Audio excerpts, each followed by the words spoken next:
नमस्कार। युवा तथा खेलकुद मन्त्रालय र नेपाल टेलिभिजनको संयुक्त प्रस्तुति कार्यक्रम युवा सरोकारमा तपाईलाई हार्दिक स्वागत छ।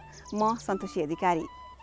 कार्यक्रम युवा सरोकारमा हामीले विभिन्न प्रदेशमा छरिएर रहेका उद्यमीहरू जसले आफू स्वरोजगार भई अन्य युवाहरूलाई पनि रोजगारी दिइरहनु भएको छ, उहाँहरूको सङ्घर्ष र सफलताको कथालाई प्रस्तुत गर्दै आइरहेका छौँ।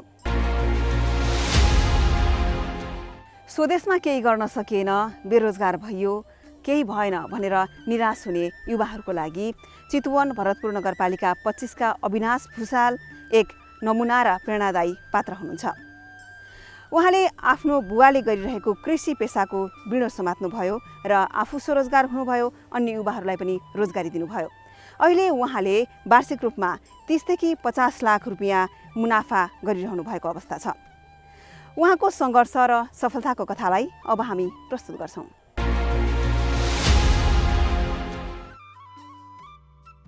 रोजगारीको सिलसिलामा वर्षेनी धेरै युवा विदेश पलायन भइरहेका छन्।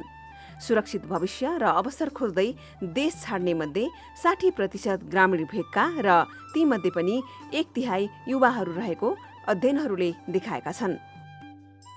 आफू र आफ्ना सन्तानको सुख र खुसीका लागि मानिस दुःख र मेहनत गर्छन्। जब मेहनत गर्दा गर्दै आर्थिक र सामाजिक उन्नति हुने नदेखेपछि भविष्य सुरक्षित राख्न मानिस विदेशिने विकल्प खोज्न थाल्छन्। तर विदेशिनु मात्रै भविष्य सुरक्षित पार्ने विकल्प होइन। स्वदेशमै पौरख गरे विदेशमा कमाइने पैसा कमाउन सकिन्छ भन्ने गतिलो उदाहरण चितवन भरतपुर महानगरपालिका वडा नम्बर 25 दिव्यनगरका 32 वर्षीय अविनाश भुसाल बन्नुभएको छ।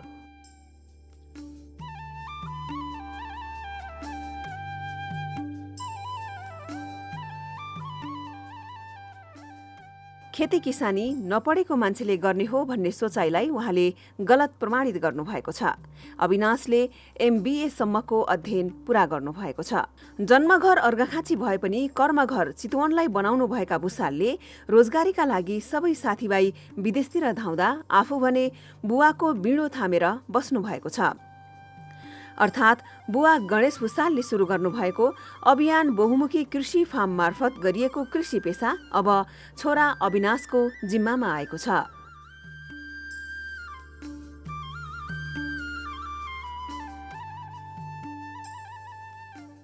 बुवाले पहिलेदेखि गरिरहनु भएको पेसालाई साथ दिउँ अथवा यसलाई निरन्तरता दिउँ भन्ने मनसायले मैले यो बुवाको पेसालाई निरन्तरता दिन खोजेको हो। र अरूको जागिर खान त्यति मन नलागेको भएर पनि मैले अब यो कृषि आफ्नो भयो, आम्दानी आफ्नै हुन्छ, नोक्सान आफ्नै हुन्छ, रिस्क आफै लिने हो, लस आफै बिहोर्ने हो हैन। त्यही भएर आफ्नै पेसा अँगालेको। बुवाले विगत 18 वर्षदेखि यो पेसा गरिरहनु भएको छ। अहिले पनि साथ सहयोग बुवाको छ र म विगत 2 वर्षदेखि यो पेसामा संलग्न छु। सुरुमा अब अहिले बुवाबाट केही सिक्दैछु, त्यसपछि जिम्मेवारी लिँदैछु। अब बिस्तारै आफै जिम्मेवारी लिएर बुवालाई सल्लाहकारको भूमिकामा राख्ने अब जिम्मेवारी चाहिँ मैले लिने सोचिरहेको छु। अध्ययनका लागि र रोजगारीका लागि विदेश जाने अवसर नआएको होइन, तर आफ्नो बुवाले गर्दै आउनु भएको कृषि पेसा र परिवारसँग टाढा रहने सोच उहाँलाई पटक्कै आएन। परिवारले पनि नेपालमै रहन सुझाए। अब नेपालमै बसेर कृषिमै केही गर्छु भनेर उहाँ कृषिमा लागेको अनुभव हामीलाई सुनाउनु भयो। अब हामी यो कृषि नपढेको मान्छे हैन, अर्कै ब्याकग्राउन्डबाट आएको मान्छे, यस कृषिका टर्महरू बुझ्न धेरै गाह्रो पर्छ। अब त्यो सिक्दै आइया छ अहिलेसम्म। त्यति पर्फेक्ट अझै भइया छैन। अब बुवाबाट सिक्न पर्ने कुरा बुवाबाट, अन्य क्षेत्रबाट सिक्न पर्ने कुरा अन्य क्षेत्रबाट सिक्दै अब चुनौतीहरू त धेरै चुनौतीहरू छ। नेपालको कृषि पेसा नै धेरै चुनौतीपूर्ण पेसा हो। अब हर कुरामा आफै कृषकहरू नै जिम्मेवारीपूर्ण लाग्नुपर्ने हुन्छ हैन। अब सरकारको साथ सहयोग अब केही हदसम्म होला हैन, आफै कसिनुपर्छ यसको लागि हैन। अब नयाँ नयाँ टेक्नोलोजीहरू आइरहेका छन्, तिनीहरूलाई अँगाल्न पनि हामीलाई चुनौती नै हुन्छ हैन। अब तिनीहरूलाई अँगाल्दै जानु पर्यो, पुरानोहरूलाई विस्थापित गर्दै जानु पर्यो। पहिला हलो प्रयोग गरिन्थ्यो, गोरु प्रयोग गरिन्थ्यो, अहिले अब ट्र्याक्टरहरू आए होइन, ड्याङ बनाउने मेसिनहरू, धेरै अब घन्टौँ लाग्ने कामहरू मिनेटमै हुन थाल्यो। अब त्यस्ता चुनौतीहरू, त्यस्ता टेक्नोलोजीहरूलाई हामीले एक्सेप्ट गर्दै अगाडि बढ्नुपर्ने चुनौतीहरू छन् होइन। अब मार्केटका चुनौतीहरू, अब मेन पावरका चुनौतीहरू अरू धेरै छन्। अब मल बिउ समयमा नपाइने चुनौतीहरू, यस्ता धेरै चुनौतीहरू छन्। अब त्यसलाई अब सामना गरेर अगाडि बढिरहेको। म आएदेखि अलिकति लगानी थपिया र यो क्षेत्र पनि विस्तार भएको छ। अब त्यसको अब कृषिमा ठ्याक्कै यति लगानी गरेर यति प्रतिफल पाउने भन्ने ठ्याक्कै लेखाजोखा चाहिँ हुँदैन। अब यति इनपुट दिएर यति आउटपुट निस्किन्छ भन्ने ठ्याक्कै लेखाजोखा हुँदैन। हाम्रो वार्षिक लेखाजोखा हामीले मोटामोटी रूपमा वार्षिक लेखाजोखा गर्छौँ। वार्षिकमा अब हामीले अब अहिले गएको वर्ष 2 देखि 250 करोडसम्मको व्यापार गऱ्यौँ होइन। अब व्यापारमा त्यति गर्दाखेरि अब सबै खर्चहरू कटाउँदा अब त्यही 30 देखि 50 लाखसम्मको बचत हुन्छ। अब त्यही नै। यो जग्गा पहिला अब 15 बिघा थियो, अहिले अब बढाएर 7-8 बिघा वर्षेनी जग्गाहरू विस्तार हुँदै जान्छ। त्यसमा लगानी थप्नुपर्ने हुन्छ। अब 1 बिघामा 1 सिजनमा खेती गर्दा कम्तीमा पनि एउटा प्रडक्टहरू निकाल्दा अथवा त्यसको हार्भेस्टिङ गर्दासम्म लगभग 4 लाखसम्म खर्च हुन्छ होइन। त्यसबाट आम्दानी कति हुन्छ भन्ने स्योर हुँदैन। अब कहिले 4 को 20 लाख पनि आउन सक्छ, कहिले 2 लाख पनि आउन सक्छ होइन। त्यही भएर हामीले वार्षिक रूपमा क्याल्कुलेसन गरेर मोटामोटी रूपमा हिसाब निकाल्छौँ। खेतीपाती गर्न र कृषिका केही नयाँ कुरा सिकाउन घरमा बुवा हुँदा झनै सहज भएको अविनाश बताउनुहुन्छ। अविनाश आफू मात्र स्वरोजगार हुनु भएन, उहाँको फार्ममा झण्डै 35-40 जना युवाहरूले दैनिक काम गर्दै आएका छन्। 20 जना सिजन अनुसार काम गर्ने ज्यालादारी कामदार रहेका छन्। अहिले हाम्रो 30-35 जनाको दिनमा काम गर्ने मान्छेहरू हुनुहुन्छ, कामदारहरू हुनुहुन्छ। उहाँहरूको यो दिनको काम होइन, यो वार्षिक काम हो। उहाँहरू एक दिन पनि यहाँ खाली बस्नु पर्दैन, वर्षैभरि उहाँहरूको काम हुन्छ। अब दिँदाखेरि मासिक तलब दिए पनि हामीले वार्षिक रूपमा उहाँहरूलाई अनुमोदन गरेका छौँ। मासिक एकजनाको अहिले 15,000 जति छ। यो वैदेशिक रोजगारीको कारणले गर्दाखेरि हामी पुरुष कामदारहरू पाउन चाहिँ अलि मुस्किल छ। यहाँको स्थानीयबाट पनि त्यति पाउन गाह्रो छ। अब त्यही भएर हामीले बाहिरी जिल्लाबाट पनि उहाँहरूले लिएर आउँछौँ र यहाँ खानै बस्ने सुविधासहित यहाँ उहाँहरूले काम गर्नुहुन्छ। हजुर बाहिरबाट आउने श्रमिकहरूलाई आवासको सुविधा, खानाको सुविधा सबै दिएर राखेका छन्। यहाँको स्थानीयहरू, महिलाहरू धेरै यहाँको स्थानीय हुनुहुन्छ। उहाँहरू चाहिँ अब बिहान बेलुकी घरको काम गरेर दिउँसो यहाँ काम गरेर घरै जानुहुन्छ होइन। उहाँहरूलाई पनि अब काम गरेर खानाको व्यवस्था हुन्छ। उहाँहरू चाहिँ घरको काम सिद्धाएर पनि यहाँ काम गरेर आर्थिक उपार्जन गरिरहनु भएको छ। यहाँ 2-3 जना श्रमिकहरू चाहिँ परिवारसहित बस्नुहुन्छ होइन। उहाँहरूलाई आवासीय सुविधा छ, परिवारसहित बस्नुहुन्छ। अरू चाहिँ सिङ्गल बसे पनि यहाँ खाना बस्नको सुविधासहित पुरै तलब बच्ने गरेर हामीले सुविधाहरू दिएका छौँ। अभियान बहुमुखी कृषि फार्मको 22.5 बिघा जमिनमा 8 थरीका तरकारी लगाइएको छ। 25 कट्ठा जमिनमा भने मेवा लगाइएको छ। अविनाशको फार्ममा काँक्रो, बोडी, करेला, खुर्सानी, चिचिन्डा, क्याप्सिकम लगायतका तरकारी लगाइएको छ।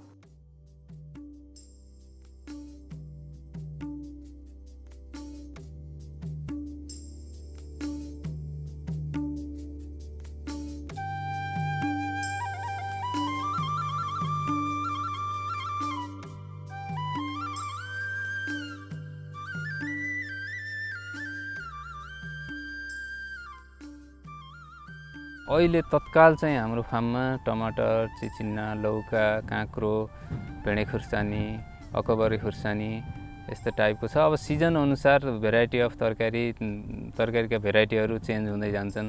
अब बर्खा सिजनमा लौका, चिचिन्नाहरू, बोडीहरू हुन्छ। अब फेरि हिउँद लागेपछि टमाटरहरूको सिजन सुरु हुन्छ, भेँडे खुर्सानी हैन, खुर्सानीहरूको, बोडीहरूको, करेला त्यस्तो।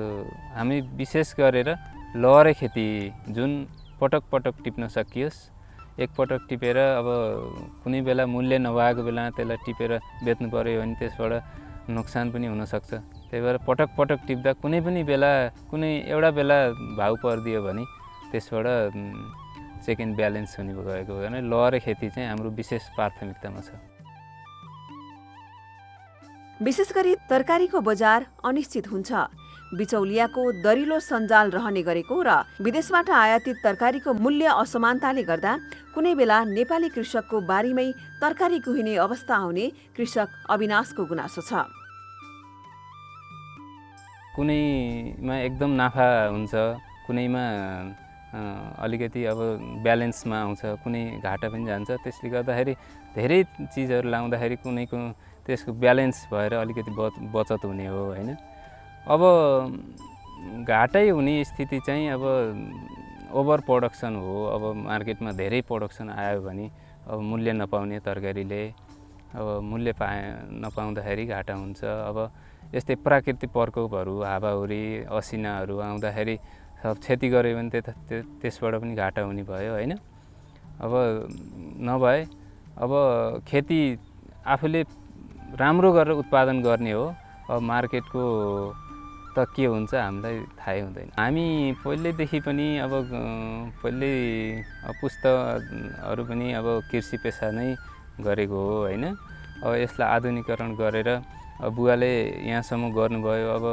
अब हामीले बुवाको मेहनतबाट हामीले पढ्यौँ। अब पारिवारिक स्थिति राम्रै छ। अब चलखेल छ, मान्छेहरूले चिनेका छन् हैन। त्यसको कारणले गर्दाखेरि अब किन नगर्ने त यो पेसा हैन। यसमा पनि राम्रो छ। अब कृषिलाई अब मान्छेहरूले बिस्तारै बुझ्दैछन्, कृषि पनि इज्जतिलो पेसा बन्दैछ। त्यो कारणले गर्दाखेरि पढाइ अब पढेको मान्छे भएर पनि अब यता आइयो। बजार अहिले धेरै सुधार भइसकेको छ। बजार पहिला बुवाहरूले गर्दाखेरि बजार आफै लगेर बेच्नुपर्ने, उनीहरूले अब थोरै मूल्यमा बेचिदिने, उनीहरूले कमिसन खाएर बेच्नुपर्ने अवस्था, हामी उहीँ बजारमै गएर बेच्नुपर्ने अवस्था थियो।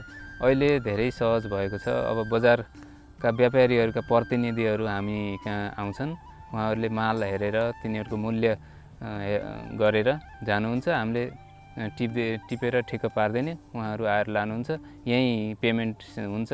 हामीलाई त्यस्तो झन्झटिलो छैन अहिले बजारको लागि। अहिले राम्रो छ जे होस् तरकारी। अब कुनै बेला नहुन सक्छ हैन, त्यसलाई मात्रै गरेर हुँदैन। अब उदाहरणको लागि अहिले 5 रुपियाँ किलोमा पनि काँक्रो बेच्न सकेका छैनौँ हामीले।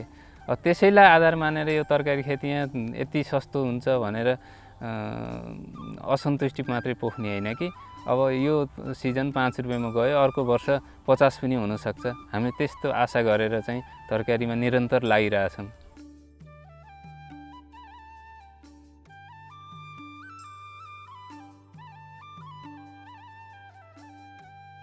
कृषि उत्पादनलाई बजारमा प्रतिस्पर्धी बनाउन विशेष दक्षता भएको युवाको देशमा आवश्यकता छ। त्यसैले सरकारले पनि शिक्षित युवाका लागि कृषि क्षेत्रमा सम्मानित भएर काम गर्ने वातावरण बनाउनुपर्छ। कृषिमा अनुसन्धान गर्न राम्रो परियोजना बनाएर दक्ष युवाहरू कृषिमा आकर्षित गराउन सक्नुपर्दछ। राज्यबाट सहयोग गर्छौँ भनेर त भन्नुभएको थियो हैन केही कुराहरू। अब हाम्रो बुवाको सिद्धान्त चाहिँ अब मागेर हुँदैन, आफैले गरेर देखाउनु पर्छ। आफैले गरेपछि माग्नु पर्दैन, मागेर प्रगति कहिले पनि हुँदैन भन्ने उहाँले एउटा सिद्धान्त बोकेर हिँड्नु भएको छ। अब त्यसलाई हामीले पनि अँगालिरहेछौँ। त्यही भएर अब त्यो अनुदानका पछि लाग्नुभन्दा यही मेहनत गरेर हामीले धेरै उत्पादन गर्न सकियो भने त्यसबाट आउने फाइदाहरू धेरै हुन्छ। अब हामीले अनुदान नलिएको फर्म र धेरै अनुदान लिएका फर्महरू तपाईँहरूले तुलना गर्नुभयो भने पनि अनुदान लिएका फर्महरू त्यति सफल भएको पाइँदैन। हामीहरू अब अनुदान नलिए पनि सफलै छौँ। अनुदान अब सरकारले सहयोग गर्ने भनेको अब मार्केट मलहरू समयमा उपलब्ध गराइदिनु पर्यो होइन। अहिले अब यो नेपालभरि नै कुनै एक बोरा पनि रासायनिक मलहरू छैन। अब हामीले कहाँबाट खेती गर्ने भन्ने जस्तो भइरहेछ होइन। सरकारले गर्नुपर्ने सहयोग त्यस्तो हो, मलहरू बिउहरू उपलब्धता गराइदिनु पर्यो। हामीले अब किनेर प्रयोग गर्न सक्नु पर्यो। युवाहरूले कृषिमा सामना गरिरहेको अहिलेका अवरोधहरूलाई सम्बोधन गरी कृषकहरूको भविष्य सुरक्षित बनाउनुपर्छ। कृषिमा सरकारी अनुदान नलिई आजसम्म व्यवसाय सञ्चालन गरिरहनुभएका कृषक गणेश भुसाल पनि छोराले कृषिमा गरेको मेहनत र सङ्घर्षबाट सन्तुष्ट हुनुहुन्छ। म 2060 सालदेखि चितवनमा झरेर तरकारी पेसा अपनाइरहेको थियौँ र यसलाई अब क्रमशः अनुभवले खारिँदै बढाउँदै गएर ठुलो स्केलमा काम गर्न थालियो र अब छोराको पढेर सिद्धाइसकेपछि अब के गर्ने त, अब जागिर गर्ने कि स्वरोजगारी हुने भन्दाखेरि अब यहाँ कारोबार पनि बढिरहेको र अब तरकारी खेतीको भविष्य पनि उज्जवल देखेर छोरालाई मैले यो पेसा आउन अनुरोध गरेँ, आग्रह गरेँ। त्यसपछि ऊ पनि यसमा आउन खुसी भयो र अहिले हामी मेरो अनुभव र उसको कार्यकुशलताले अब अगाडि बढाइरहेछौँ र उसको अनुभवहरू क्रमशः ऊ आत्मनिर्भर हुने अवस्था भएपछि उसलाई फर्म हस्तान्तरण गरेर म अर्को फर्म तयार गर्ने पक्षमा छु। अब हजुर चाहिँ के गर्नुहुन्छ? अब हामी जे जानिएको छ त्यही गर्ने हो। अब तरकारी नै हाम्रो विषय हो, तरकारी खेतीमा नै हामीले विशेषज्ञता हासिल गरियो। त्यस कारणले यही पेसालाई नै अर्को कुनै ठाउँमा गएर गर्ने सोच बनाइरहेको छु। अहिलेको युवा पिँढीहरू खासै खेतीपातीमा आकर्षित भएको हुँदैन, तर हाम्रो छोरा यसमा आकर्षित पनि छ र राम्रो लगनतापूर्वक काम गरिरहेछ र यसको प्रतिफल पनि राम्रो आइरहेछ। अन्य युवाहरूलाई के सुझाव दिन चाहनुहुन्छ? विषयमा ज्ञान हासिल नगरिकन कुनै पेसामा आउँदाखेरि त्यसबाट फ्रस्ट्रेसन हुनसक्छ। त्यही भएर यो विषयमा के विषयमा आउने पेसा अगाल्ने हो त्यो विषयमा सबै अध्ययन गरेर अनुसन्धान गरेर म त्यो विषयको लागि फिट छु छैन, म श्रम गर्ने क्षमता, अब लगानी गर्ने पुँजी, त्यसपछि अब टेक्निकल कुराहरू ममा कति छन्, म कति चाँडै यसलाई एक्सेप्ट गर्न सक्छु भन्ने कुरो मूल्याङ्कन गरेर आइयो भने पक्कै पनि सफल हुन सकिन्छ। कृषि क्षेत्रलाई सम्मानजनक पेसाको रूपमा स्थापना गरेर युवाहरूलाई देशभित्रै राख्नु र उनीहरूलाई नाफामूलक कृषि व्यवसायमा लगाउनाले देशलाई कृषि उत्पादनमा आत्मनिर्भर बनाउनेछ र देशको आर्थिक अवस्थालाई विकासको बाटोतर्फ लानेछ। ऊर्जाशील युवा जमातमा अविनाश भुसालको सङ्घर्ष, मेहनत र सफलता सबै पौरखी युवाका लागि प्रेरणा बन्न सक्छ। अब विदेश गएका युवाहरूलाई अथवा जान खोज्ने युवाहरूलाई यहाँका सम्भावनाहरू खोज्नुहोस् होइन। अब कृषि क्षेत्र पनि एकदम विस्तारित छ, धेरै छ कृषि क्षेत्र पनि होइन। हामीले अब तरकारी र फलफुल गरेका छौँ, अब त्यसमा पनि अरू भेराइटीहरू खोज्नुहोस्। अब नयाँ नयाँ भेराइटीहरू खोजेर अनुसन्धान गरेर अब एउटै गर्नुपर्छ भन्ने छैन, अब भेराइटीहरू गर्न सकिन्छ। अब एउटाले तरकारी गर्यो, अर्काले फलफुल गर्यो, एउटाले पशुपालन गर्यो होइन। त्यस्ता सम्भावनाहरू खोज्यो भने यहीँ पनि धेरै सम्भावनाहरू छन्। अहिलेका युवाहरूको अलि धैर्यता कम भयो कि जस्तो लाग्छ मलाई होइन। कृषि पेसा धैर्य गरेर लङ टर्ममा तपाईँले खोज्नुभयो भने एकदम राम्रो छ। लङ टर्म रिटर्नहरू खोजेर तपाईँले काम गर्नु पर्यो होइन। अब 1 वर्षलाई होइन कि तपाईँले 5 वर्ष, 10 वर्ष, 20 वर्षको योजनाहरू बनाउनु पर्यो। त्यसपछि रिटर्न एकदम राम्रो हुन्छ, धैर्यता राख्नु पर्यो। जसरी मेरो बुवाहरूले विगत 18-20 वर्षदेखि काम गरिरहनु भयो, अब उहाँ पनि कुनै बेला अब लस भएर टाढिनु भएको भए अथवा यो पेसाबाट विस्थापित हुनुभएको भए उहाँ यति सफल हुनुहुन्थेन। अब निरन्तर लाग्नुभयो र सफल हुनुभयो होइन। निरन्तरता नै सफलताको सूत्र हो जस्तो लाग्छ मलाई। अब मैले पनि 2 वर्षदेखि गरिरहेको छु होइन। अब मैले पनि राम्रो हुन्छ भनेर नै गरिरहेको छु, राम्रो पनि भइरहेको छ होइन। अब तपाईँहरू अब आएर हेर्न सक्नुहुन्छ हाम्रो फार्महरू होइन। अब कस्तो छ, कसरी यहाँ आएर सिक्न पनि सक्नुहुन्छ। अब तपाईँ नयाँ साथीहरू हुनुहुन्छ भने यहाँ आउनुहोस्, सिक्नुहोस् होइन, केही कुराहरू लिएर जानुहोस्। विशेष गरी युवाहरू पनि धेरै आउनुहुन्छ यहाँ सिक्न भनेर। उहाँहरूलाई पनि प्रोत्साहनसहित अब गरेपछि यस्तो हुँदो रहेछ भनेर उहाँहरूले हेरेर गएपछि धेरैले गर्नुभएको छ अहिले हेरेर गएर होइन। उहाँहरूलाई पनि हामीले यहीँबाट पनि फोनबाट पनि हामीले सिकाइरहेका हुन्छौँ, यसो गर्नुहोस् उसो गर्नुहोस् होइन। त्यही भएर उहाँहरू अब यहाँ आएका यो युवाहरू चाहिँ खुसी हुनुहुन्छ जे होस् अहिले गरिरहनु भएको छ। पश्चिम कैलालीदेखि पूर्व झापासम्मका युवाहरू यहाँ आउनुभएको छ।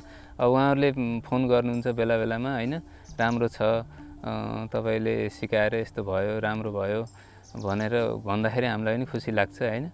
अब उहाँहरू आउनुहुन्छ, उहाँहरू आएर पनि यो हाम्रो सिक्ने ठाउँ रहेछ, हामीले पनि धेरै नजानेका रहेछौँ, यहाँ आएर धेरै सिक्न पाइँदो रहेछ भन्नुहुन्छ होइन। उहाँहरूको सैद्धान्तिक ज्ञान होला होइन, तर यहाँ आएपछि उहाँहरूले व्यावहारिक ज्ञानहरू सिकेर जानुहुन्छ। त्यसपछि अब सैद्धान्तिक ज्ञानहरू हामीलाई पनि बाँड्नुहुन्छ होइन। अब यस्तो राम्रो गर्नुभएको रहेछ भनेर जस प्रोत्साहन गरेर जानुभएको छ। कृषि उत्पादनमा युवा आकर्षित भए मात्रै देश समृद्धिको बाटोमा अघि बढ्न सक्छ। तसर्थ राज्यले युवा पुस्तालाई सङ्गठित गरेर उद्यममा प्रेरित गर्नुपर्दछ।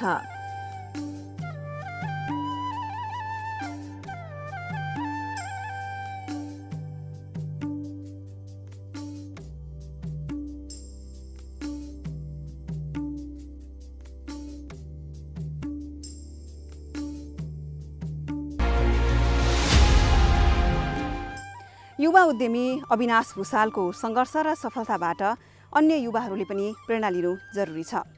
स्वदेशमै उद्यम गरी स्वरोजगार बनाऊ, अरूलाई पनि रोजगारी दिउँ भन्दै आजको लागि कार्यक्रम युवा सरोकारबाट बिदा हुन्छौँ। अर्को हप्ता अर्को विषयवस्तुको साथमा उपस्थित हुन्छौँ। तपाईँ नेपाल टेलिभिजन हेर्दै रहनुहोला। नमस्कार।